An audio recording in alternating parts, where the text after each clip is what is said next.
The attack on Madrid's transportation system reveals that since 9/11, Al-Qaeda has evolved into a loosely connected worldwide network of disaffected Muslims.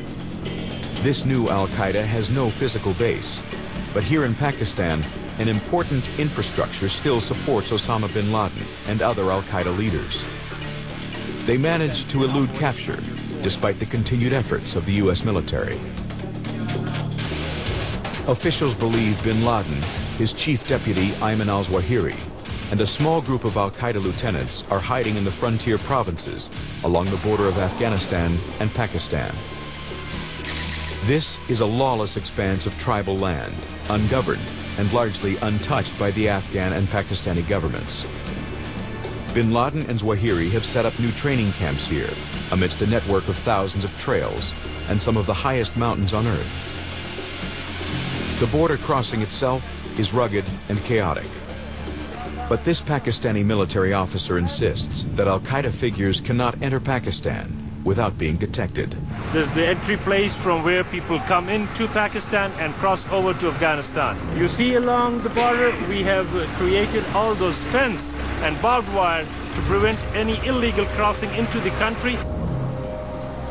But an American official says the border is more porous than the Pakistanis are willing to admit.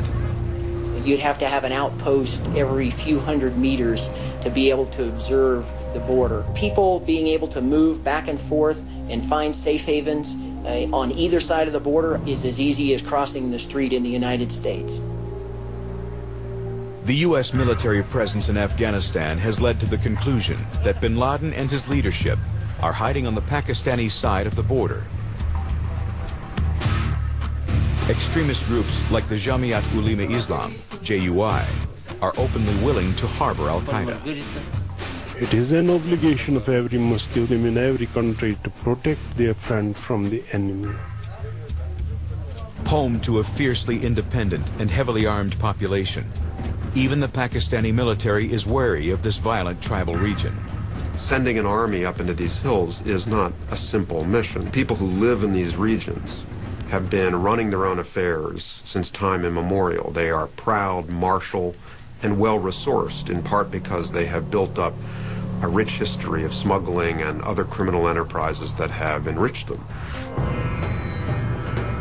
Amongst the drug runners and the booming black market, outsiders are easily identified. Here in the Dara gun market, local guides advise Westerners to stay away, as they are likely to be shot on sight. We make weapons here, pistols, Kalashnikovs, repeaters, and copies of the new weapons that are manufactured in America and sent to us. The local versions work even better than those produced abroad. Many of these weapons end up in the hands of Al-Qaeda. Some even cross the border, where they are used to attack U.S. troops.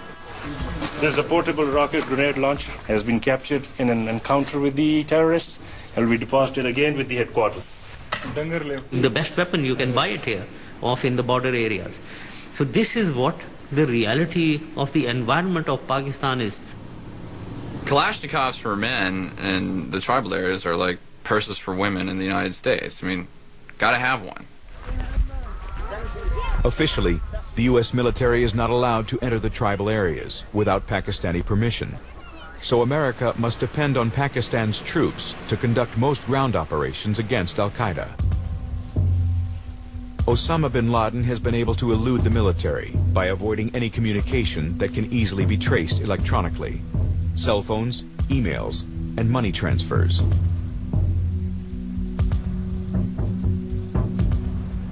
Al-Qaeda leaders rely instead on the ancient system of couriers. A hand-delivered message goes from bin Laden through over a dozen different messengers until it reaches its recipient, usually the Arab television networks Al Jazeera or Al Arabia. The process can take as long as 2 months. The messengers are young die-hard members of Al-Qaeda who know that getting caught would mean arrest and harsh interrogation.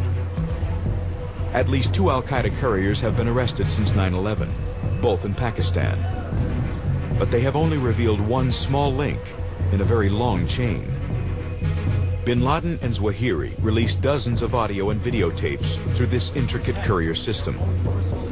They have mounted an ongoing propaganda campaign that has averaged a tape a week in 2006 alone. Al-Qaeda even has its own sophisticated television production unit. It's called As-Sahab, which translates to the cloud. As-Sahab outfits Al-Qaeda propaganda with all the latest professional graphics. In this video, Ayman al-Zawahiri praises Al-Qaeda's accomplishments. Al-Qaeda is spreading, growing and becoming stronger. By the grace of Allah, it has become a popular and pioneering organization.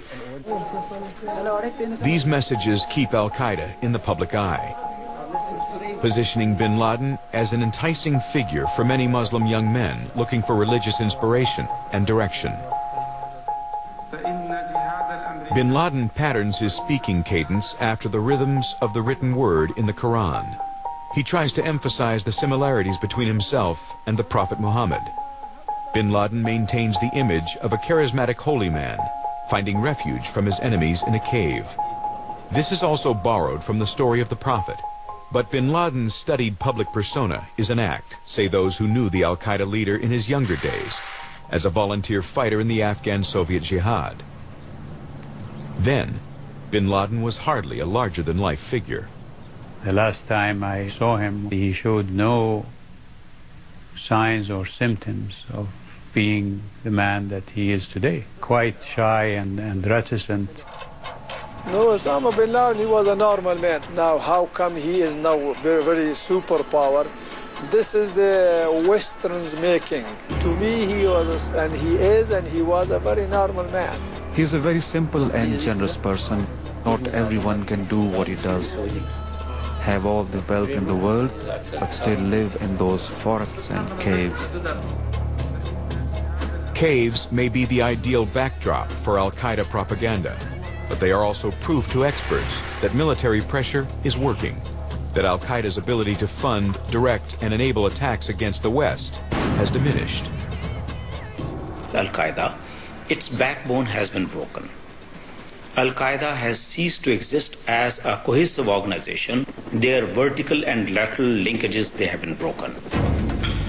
Most of the evidence available suggests that Al-Qaeda, the organization, does not have the unmolested time and space to carry out an attack as ambitious and complex as the September 11th attacks. Al-Qaeda's physical center of operations in Afghanistan is gone, but its propaganda is spreading into new locales around the globe. The U.S. and Pakistan continue their attempts to capture or kill bin Laden, Zawahiri, and other Al-Qaeda leaders. Meanwhile, the U.S. invasion of Iraq gives Al-Qaeda a new sanctuary, new leaders, and a bloody insurgency that will threaten the entire Middle East.